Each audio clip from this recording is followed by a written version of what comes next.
Ladies and gentlemen, welcome to International Affairs, proudly broadcasting from SATV's Gulshan studio here in Dhaka, Bangladesh. Of course, I am your host, Shamsul Alam Pantri, bringing you the headlines today.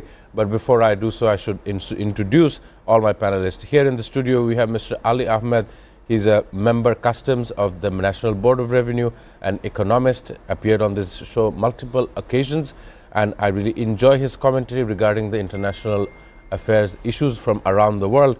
And alongside through Zoom, we have Norman Floyd Barnes joining us from District of Columbia, Washington, all the way in America. I want to begin with Norman, but before I do so, let me give a recap of what is going on today.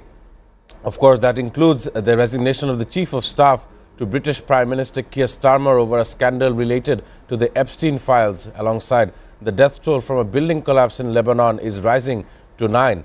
In another news in Latin America, Mexico is sending over 800 tons of humanitarian aid to Cuba, an alignment that the U.S. sees very closely. I want to begin with Norman Floyd Barnes. I know the Epstein files has released a lot of controversial issues linking up to not only the rich billionaires clubs, but also people who are in powerful positions, state leaders from around the globe, and that definitely includes the British Prime Minister and his appointment of Peter Mandelson, the ambassador to the USA back in those days. And they were also implicated in the Epstein files. I want to know what is the aftermath. It is causing an issue inside US politics, is causing issues for another nation. What are the implications? I want to know more from Norman Floyd Barnes. Good morning. We just recovered from our annual Super Bowl and the Bad Bunny halftime show. That's the biggest conversation here, along with the extreme cold weather. The Epstein file will continue to erode the powerful, the high, the mighty, and the elite. More and more celebrities, high-profile individuals, power brokers will be exposed, putting them to a situation where they have to make a decision about their current position and their status in the I guess in the political world we deal with. So hold on, there's additional information that come out. A lot of people involved in this. It appears to be touching every aspect of the high and the mighty. And this will, well, it will basically enlighten people on exactly who we elect to these offices and how much power we give them, and basically face the fact that everybody has weaknesses. And unfortunately, in this case, we have people with extreme weaknesses and fetishes that they use their power to I guess, enjoy and provide personal pleasure. In this situation, we can see a lot more heads going to roll. Important update from Norman Floyd Barnes regarding the Super Bowl and, of course, the presentation by Bad Bunny that is happening in these events. Of course, this selection was very controversial. Last Thursday, Starmer said he was sorry for believing Mandelson's lies and appointing him as the ambassador to the U.S. A pressure continued to mount on him after he admitted to know about Mandelson's ties with convicted sex offender Jeffrey Epstein. Of course, Mandelson was sacked last September, but new Epstein files suggested he shared confidential information with the disgraced financier when he was a business secretary in 2009. So this is important. Jeffrey Epstein's scandalous issues. It's not just one significant issue. It is multiple significant issues. And even the US President Donald Trump, he was also seemed to be acquainted with this very person. Now, conspiracy theorists are calling him some kind of Israeli spy who was installed inside the United States. I want to understand how, in the studio, Mr. Ali Ahmed felt. Well, first of all, I start with Donald Trump, though that is not the main focus this noon. Donald Trump was not just introduced to him; he was a good buddy. You have seen how they, in his younger days, while he was still to be a president, far away, he was in that one of those houses. So we are not sure what was going on stage. But Donald Trump was behaving like an adolescent and doing this and that, and then backing and snapping the back of Epstein and all those. So he was very much in the thick of it. The problem has been with not Epstein nor Mendelssohn.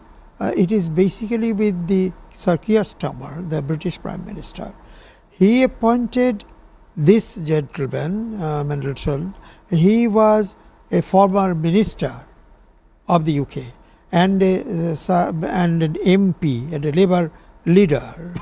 So what he did, he not only soiled his name by going there and keeping connection, but he sold, I should say, he sold the national secret, British secret, and was given money for that.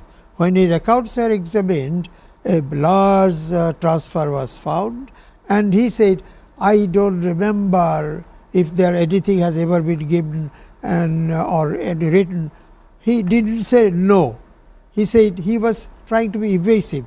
So the signs are very clear that he sold this information to foreign countries in exchange of money, and a huge amount of money. So that is a severe criminal offence. National intelligence and selling it for a price, monetary price. So that was one of the ways of this. Now the Prime Minister, British Prime Minister, says that we believed his lies. But then why should then the Chief of Staff of his government, who is also a Labour leader, why should he resign? He thinks that when the files come out, if the Prime Minister can stop the files not coming out, he is afraid that if the files come out of his appointment, I think something fishy, something that is not very straight would probably be coming out. That is why the Chief of Staff resigned in order to save the Prime Minister. But I am afraid it finally may not be so. Today, the British Premier is supposed to talk to the Labour MPs of Parliament. Maybe he will try to pacify them by confessing more. I only wish he is saved that way. Of course, the fruits of this tree, we have one bad fruit. Definitely regarding to... as they call it, the rotten apple. The rotten apple seems to be Jeffrey Epstein in this case. And I have a reaction that is very updated from one of a different country. We have Russia on the cards. Of course, the Russian leader Vladimir Putin has not been mentioned in these files. However, the Russian Foreign Ministry spokesperson Maria Zakharova said yesterday, speaking to local media, that the Epstein case is a story about conspiracy amongst those in positions of power in various countries and within international organizations. Their influence on financial and economic processes around the world remain uncertain. Of course, these are monstrous crimes that were committed not out of hopelessness or even out of depravity. These crimes were committed for the sake of evil. These are the comments coming from Russia. And of course, in the studio, Ali Ahmed says it is from financial greed. But given the circumstances of the US in the last 38 or 39 days, we have seen their actions from around the world in Venezuela, not only so in Iran, and it is going through a turmoil. We have a 4-day shutdown that has ended, and of course, there is the midterm election coming up end of this year. However, in November, and not only so, the humans, the citizens in America do not see eye to eye with some administration decisions, including the enforcement of ICE and deployment of national troops all around in the 50 states. I wanted to know, given the timing, the US Justice Department has released almost over 2,000 videos, 180,000 images under the Epstein Files Transparency Act, which was signed into law last November. My question to Norman: it has changed the dynamic, it has changed the initial campaign focus, the campaign promise, making America great again. However, it has only made and tarnished the name, reputation of America. So I want to know what is held in the near future, what is the future of the White House? The future of the current administration is their campaign on Make America Great Again. But the world is trying to figure out great in what aspect. It appears by all means that we want to go back to a period of racism, bigotry, oppression, and colonialism. Uh, if that's what the current administration is calling great, they are being very successful at what they're doing. However, the world has changed. You can't go back, you have to move forward. So, as this campaign of making America great again is becoming a great pain to the rest of the world, and the world are shunting exactly this campaign. And basically, they're looking at alternatives, other parts of the world, other countries. People are now coming together and they are now realizing that we do not have to depend on what the United States says, does, or want us to do. We have freedom, free spirit, and people realizing, countries realizing that they can do it themselves. They can work with other people, and the impact of the United States is going to diminish. It's still going to be a superpower. However, people will look at other options. They will have conversations. They will have trade agreements. They will have military agreements. They will have other things that will not include the United States. So the future looks like change, and the changes doesn't include the current situation with the Western dominance. It's going to be a more multipolar world. You have options, you have choices. Yes, there'll be some people who choose to work with the United States, but that relationship will be very temporary, and it's not going to be one of honesty. It's be one basically of a direct sale because I need you, I tolerate you, but I'm not going to embrace you. So as we highlight exactly who this America Great theme is about, we, as I mentioned before, this is Black History Month. We are looking at situation, and again, we have another situation comes up. There's a governor's meeting on the 19th and 20th, and we have right now currently one uh, Democratic Black governor, and he's been uninvited to this event. So when someone tells you who they are, you have to listen, you have to see. So basically, what you're seeing and what you continue to go to see is a biased administration that cares about their agenda, America great again. And everybody know what America great again. That means America white great is whites are great again. Everyone else is not included. So the code word is now understood in all languages that this is not something for the world. This is something for a select few. So we wait, we see, we observe, we adjust, we adapt.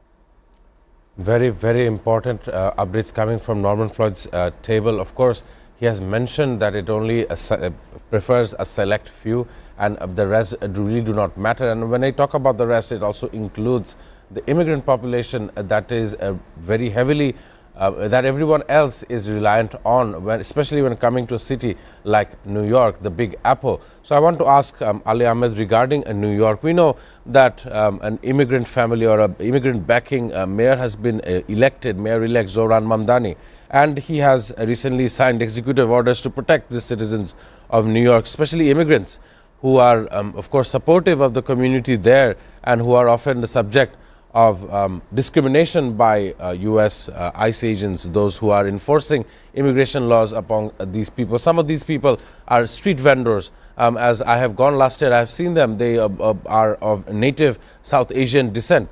And Zohran Mamdani himself do share South Asian DNA, and he has signed in this executive order for the betterment of the people there. His promises as a mayor was to provide free housing, bring down the cost of living, provide free buses for those traveling between New York. Rent ceiling. Of course, to bring down the rent ceiling as well. All of these important updates, especially with a president like Donald Trump in the White House, he is facing a lot of challenges. What is your observation, as Norman was saying, as also I was adding regarding Zohran Mamdani? Zohran Mamdani has been a wonder of the world because he got just a few years back his own citizenship. He is an immigrant of immigrant parents, but not born in New York or in America. So it is only a few years back that he got his citizenship and then became the mayor of New York. He was naturalized as a U.S. citizen way back in 2018, if not 19. Yeah, 18. So just a few years, about roughly so less years. So this only speaks of his dynamic personality and his political acumen, I should say, and his heart with the people. When the taxi drivers were having a strike in the city around this in New York, they went for hunger strike, literally without food for 18 days. And Zohran Mamdani was not a mayor, was not a taxi driver, but he stayed with them and stayed there without food for the whole entire period, as the taxi drivers did. This is how he went to every section of the people. He clearly says of his love for the Israelis, love for the Palestinians and Israeli atrocities and all that. But then again, many of the Jewish voters in New York has supported him and worked for him. So, and blacks and subcontinentals and others, they did, all right. But the Jews also worked for him because they want a competent, honest man and a man who is their own, which he proved to be. And 2-3 days before, we heard that there was a survey if he can ever be the President of the United States. So when it came to me, I explained things and I said, because of his birth, being an outsider, he can hold any post in the US, but not the President of the Republic, because of his birthplace, which is not anywhere in America. So he is a highly popular person and he is with the people already. Not that it was only election promise. He promised all these things and he started working on this. And he has appointed people, multiracial people, African Americans, Indians, Pakistanis, Bangladeshis, Latin Americans, all sorts of people who voted for him. They have filled it already, his cabinet sort of, if you say his workforce. And I think he will deliver the goods. So, but he has should have other ambition. Maybe he would be in the House of Representatives, in the Senate, but unfortunately he can never be the president, as the law now stands in the Constitution. So, Zohran Mamdani is how do I say, it is an asset, not just an asset. It is the good luck of the New Yorkers that he has become their mayor, and he is proving it already. I was wondering during the election campaign that how can he fulfill all these promises, but he seems to be thinking well and doing it now. He is doing it one after another, and he is his old self. Of course, so that is a great thing. Of course, it is very important to understand the words and terminology you have used to define this person, competent, honest man.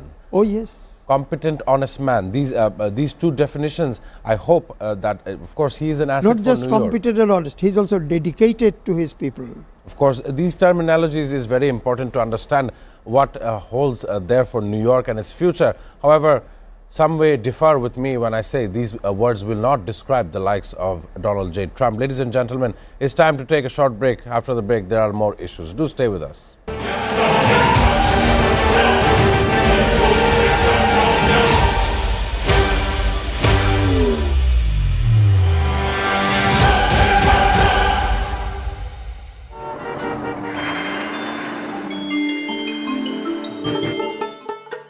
সারা দেশে লাখো মানুষের কঠোর কর্মতৎপরতা ও নিষ্ঠায় SA পরিবহন parcel and courier service এখন 16 কোটি মানুষের হাতের নাগালে।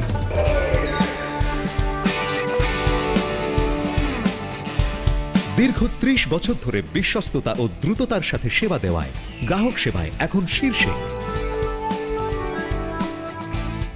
বাংলাদেশে গ্রাহক সেবার সাফল্যের পর এসএ পরিবহন পার্সেল অ্যান্ড কুরিয়ার সার্ভিস এখন বিশ্ব বাণিজ্য কেন্দ্র সিঙ্গাপুরে। আপনার যে কোনো পণ্য সিঙ্গাপুর থেকে বাংলাদেশে বুকিংয়ের জন্য যোগাযোগ করুন।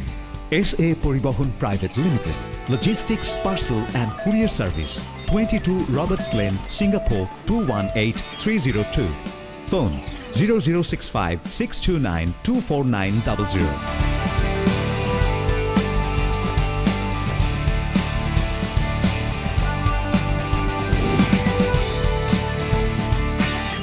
বাংলাদেশ থেকে সিঙ্গাপুরে পণ্য বুকিংয়ের জন্য যোগাযোগ করুন ঢাকা সহ দেশের যে কোনো ৮০টি শাখা কেন্দ্রে।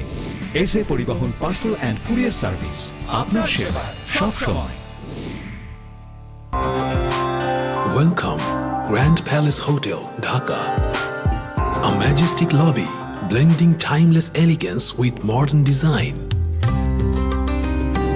Experience 5-star comfort in suites and rooms.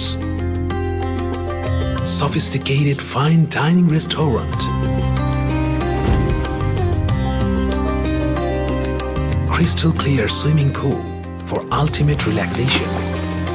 Modern gym and serene spa for well-being.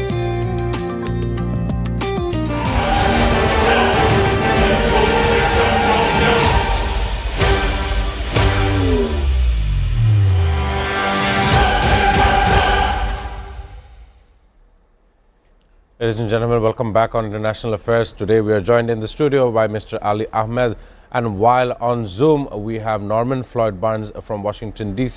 I want to change the segment of this part of the show towards trade deals between two global leaders. Of course, I'm talking about India and Malaysia. Indian Prime Minister Narendra Modi has completed a 2-day official visit to Malaysia at the invitation of the Malaysian Prime Minister Anwar Ibrahim.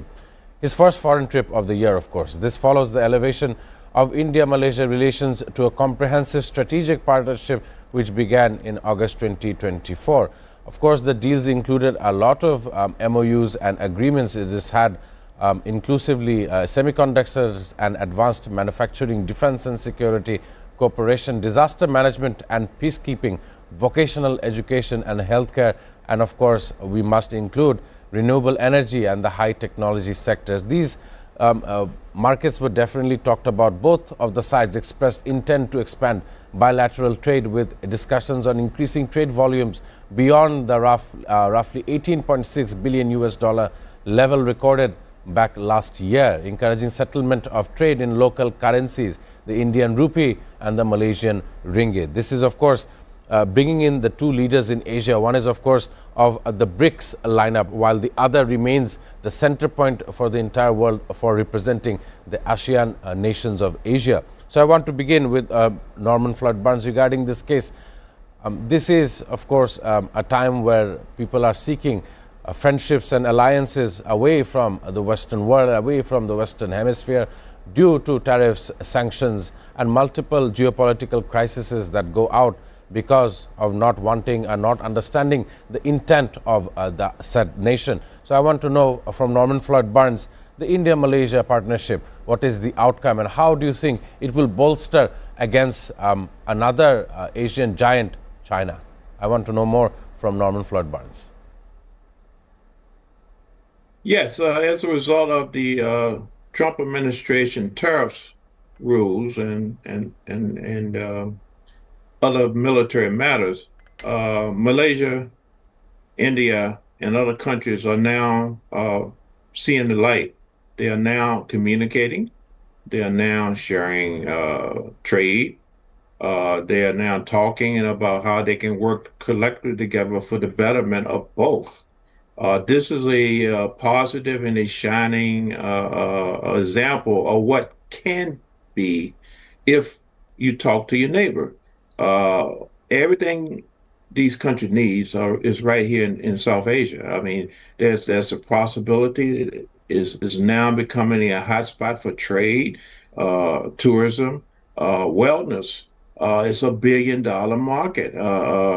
So the more these countries start talking about and sharing their resources and trade, the better off they'll be.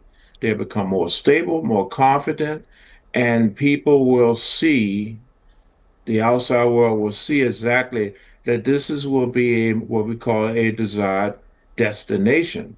And they have the power for the future right now, and everything is moving towards that. So the positive spin of all this chaos going on is that now countries are now seeing that they have the power, and they independently can do things to help their own good and not be so dependent on an outside force who want to control and manipulate how you conduct business and being allegiant, being basically being uh, loyal and conservative and basically beckon and calling to them.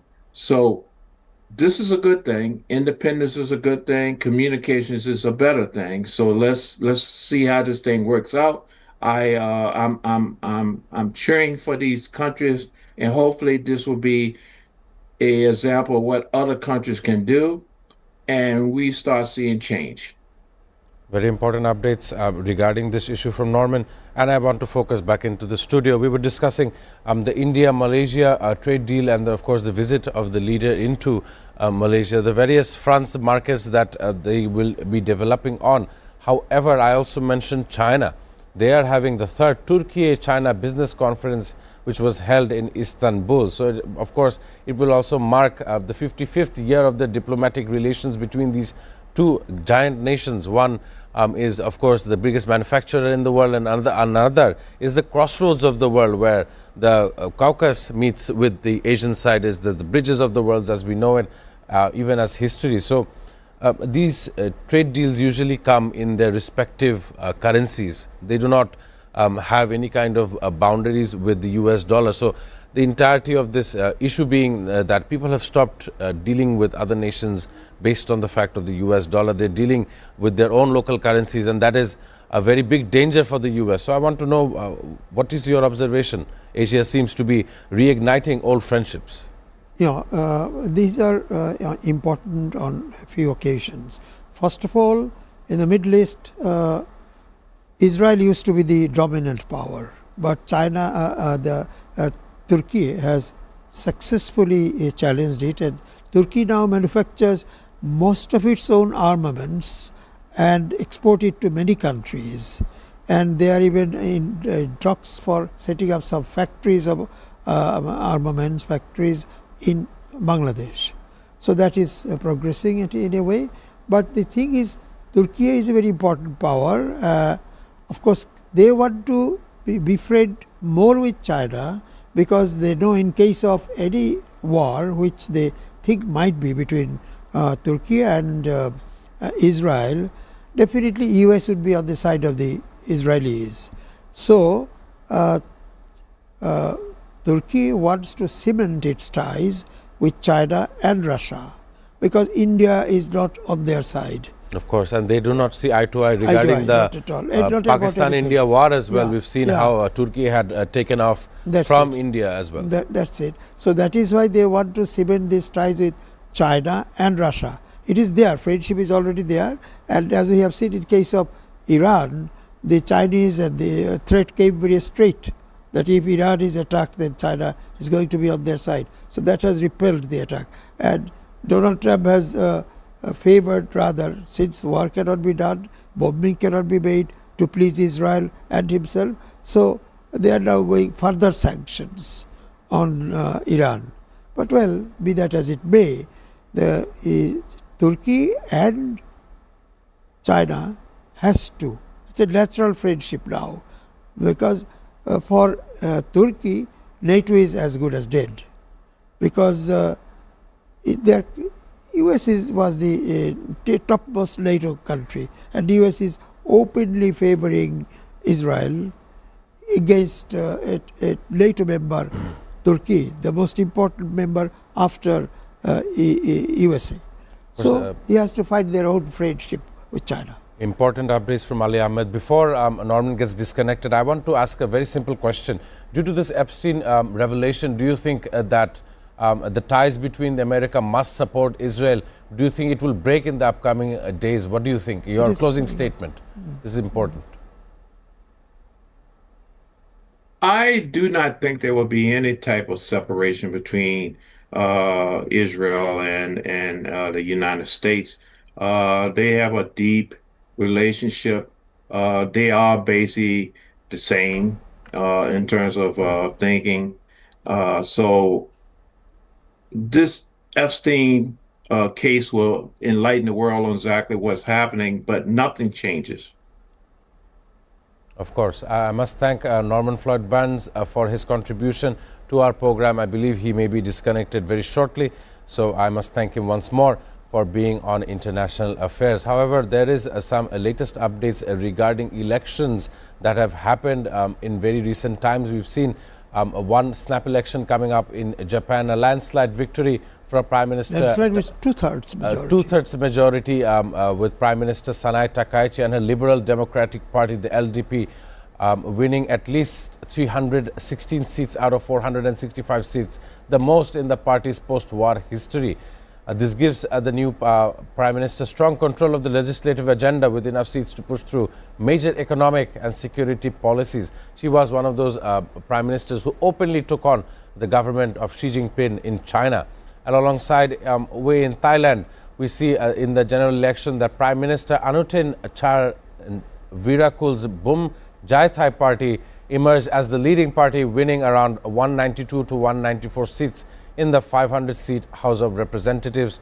The party leads the vote count but fell short of an outright majority, 251, meaning coalition talks will be necessary to form a government. A coalition government should be important for the Thai nationals, the Thai people. We know Thailand has been going through almost the 3 leaders in 3 years. It's very sluggish growth, very important time to understand how that nation is going to fluster or prosper.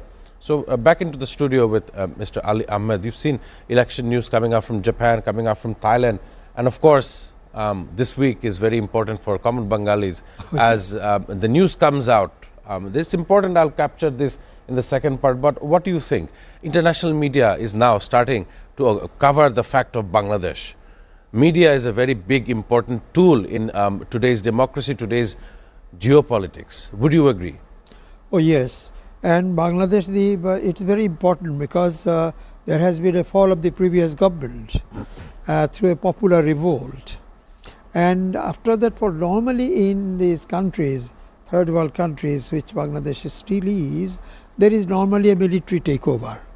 But there has been about nearly 2 years of rule, though it has not been very successful in many ways, but it is not a military takeover. So the Western countries and other countries in general must take an interest in Bangladesh elections, because they say that after the rooting out of one government and being transplanted, being taken over, or rather handed over to a civilian mix of civilians, no military there, military was outside, and now an election is being held, is going to be held on 12th, no? Yes.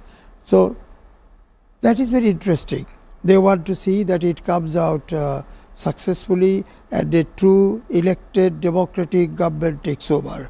The election is still uncertain. There is a great, now as it seems from outside, there is a great rivalry between the BNP and the Jamaat Islam, the rightist fundamentalist party, and BNP is greatly edging towards a secular and democratic form of government. Democratic they had been, but the secularism is now openly said.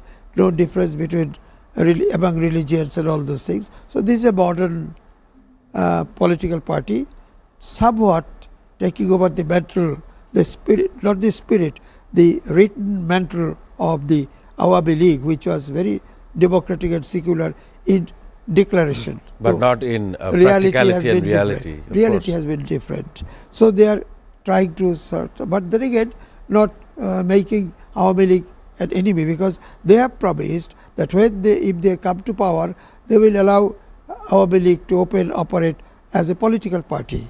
So these are all very good gestures. I think it would be good.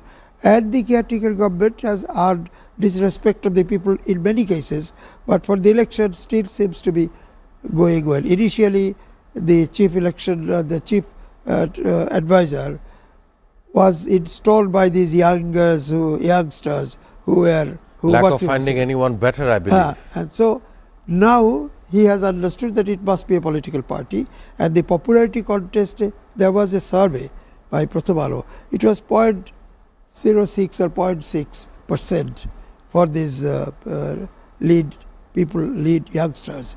So BNP and Jamaat Islam is going to have the election, but ultimately it will in the middle term, in the how do I say, in the not long term, in a short term or middle term, it is going to be BNP versus Awami League. Whoever wins is a different thing, but then it is being a doctrinaire party, this Jamaat Islam, they would always be there as a force. But now they are having much more importance and much more votes. That is also because of the sleepiness of the other political parties. It is their failure that Jamaat has capitalized on.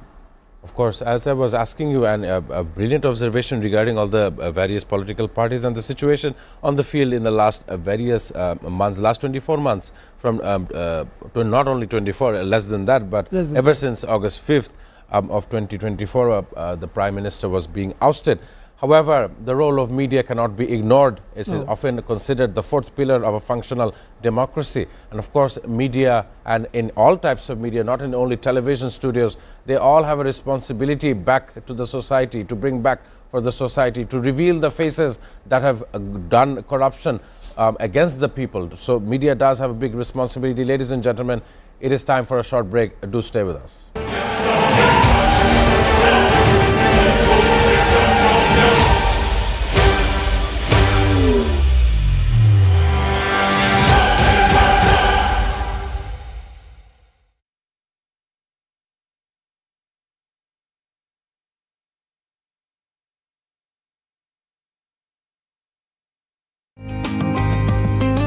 Perfect venue for corporate events, weddings and parties.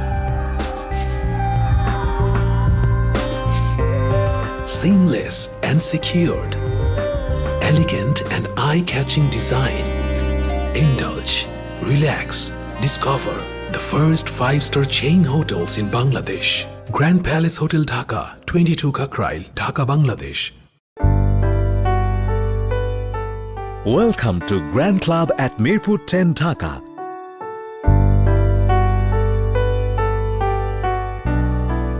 Elegant spa and wellness facility for ladies and gents.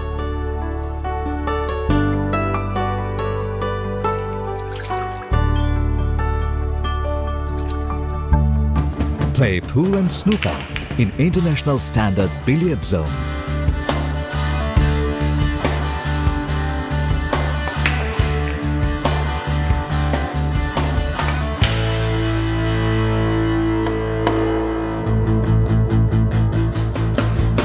World-class gym facility with exclusive equipment for man and woman. A restaurant of delicious local and international cuisine.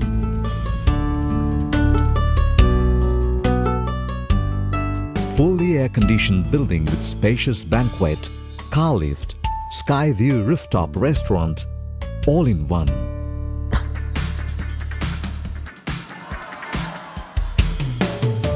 Grand Club Limited, Mirpur 10. ভালোবাসা একবার তুমি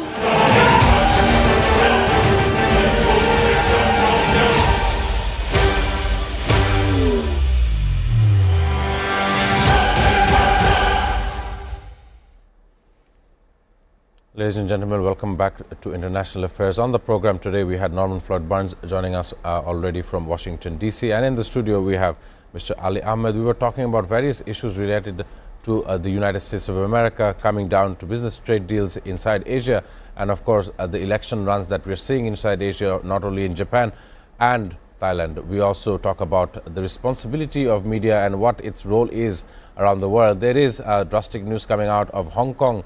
Hong Kong's Jimmy Lai is sentenced to 20 years in prison after a landmark national security trial. The former Hong Kong media tycoon has been jailed for 20 years, ending a years-long legal battle that has come to define Beijing's transformational crackdown on the once freewheeling financial hub.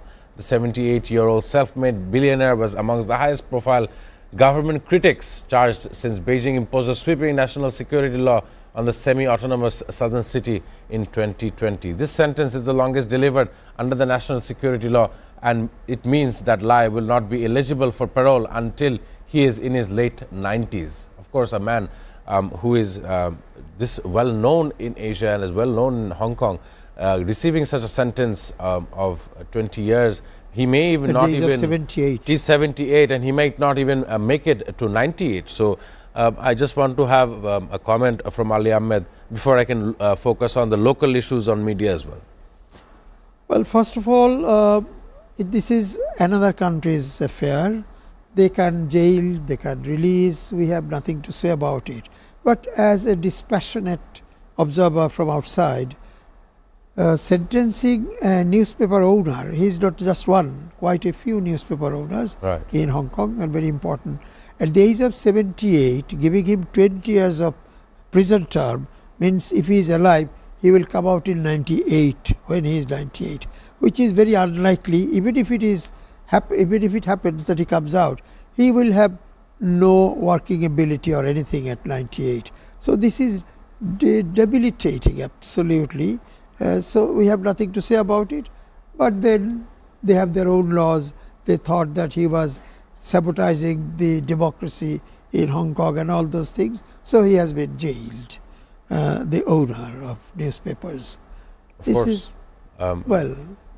Very distressing news coming out from Hong Kong. And before the break, we were talking about Bangladesh and how the international medias are now covering the situation in Bangladesh and what we are yet to expect on this Thursday, the 12th of February, where a popular referendum will be held alongside the national election. And I believe as the day goes by, as we arrive at that date, every hour seems to be very important to understand everyone's role. Over the last weekend, we have seen how a multimedia had faced definitive issues throughout the night with security forces. I will not mention any names. And we have seen the chief advisor's press secretary has coming out to say that we have enjoyed the highest level of freedom the press and the media could enjoy in all of Bangladesh's history. And a very concerning news coming out of Bangladesh today from the Election Commission, which says that they are helping voters trying to focus. They have banned mobile phones for 400 yards away from the polling stations, because I believe a mobile phone is more dangerous than a gun. One can take lives, but one can reveal the faces of millions. And that is why I believe why we should be discussing this just 2-3 days before these elections to come. I want to know more from Ali Ahmed. This news, very drastic, and it is very recent that has come up on social media. Oh yes, for the first time in our country. Of course, in our country, mobile phone came in the early 90s, that in 90, 91. I didn't go for it for the first time, but then, so the importance it has taken upon itself and the importance people give, literally, almost literally, every person, any able-bodied, I mean, walking, talking and all those, person in the country has a mobile phone. He may not be assured of 2 square meals a day. And not only so, MFS transfers, Bcash has been closed ever since last night. So next 4 days, we will not have any monetary financial services or mobile financing, mobile banking services. Sir, please, you may continue. No, you have very rightly filled it in. So mobile phone is very, very important in our lives. And so closing it or banning it in near a mobile center, I know it has been done with a view to stopping dictates from outside how to seal, put a stamp on the board. But that can be done even beyond 400 yards. So that carries no meaning whatsoever. They could have prevented or kept that they have to deposit it and then go inside and then come out, so that they do not take any photograph or anything.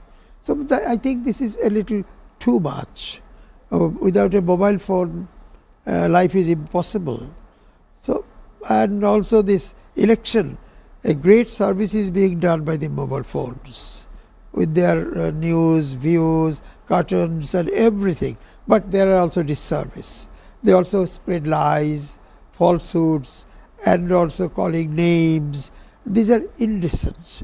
I only wish our people were a little more civilized than using this sort of slang language and painful caricatures of others. This is not good. Caricatures are there also in the Western countries, but that evokes laughter and pleasure, not hatred. So that is unfortunate, but still this is a very good tool for society. It has done a great service to civilization in general, and in our country it is very visible. Now money is coming from any part of the world to our poor persons whose relations are left here or gone abroad here at no special cost. So these are very good and quick and and very fast. These are very good, and it is also spreading literacy. We have seen that people who are not otherwise not literate can make telephone calls and record things and all those things. So this is a very good thing in society. Of course. With the good and bad, but then starting with Australia and now Malaysia and then Spain, they are banning social media. Yes. Up to 16 years of age, the people will not be able to use. I think this is painful for the telecompanies, but in Bangladesh also, I think they should think of it because it has its bad effects. The photos and videos they release at the end. Knowledge night. is power. We've heard that phrase before, and now this knowledge being transformed through us or directed at us through the use of mobile phones. And this is not knowledge. These are, think of a young adolescent and seeing all those videos on mobile phones is really bad. So Australia has gone the way. Malaysia is working on it. Spain is there. Actively taking an initiative. I know these three countries. Oh, Britain also talked about doing it. I don't know whether they can do it or not, but they have also been thinking of it. I think it is time that Bangladesh also tries to do something. But now that the government is on the way out, I would request the future leaders to see that it should be banned up to certain age.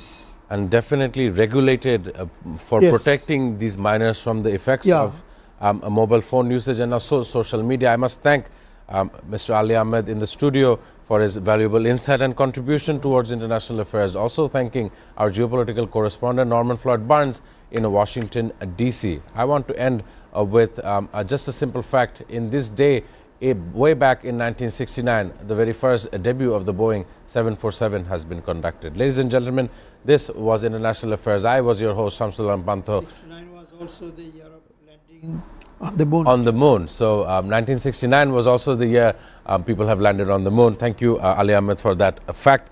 Most definitely shall see you all on tomorrow's International Affairs.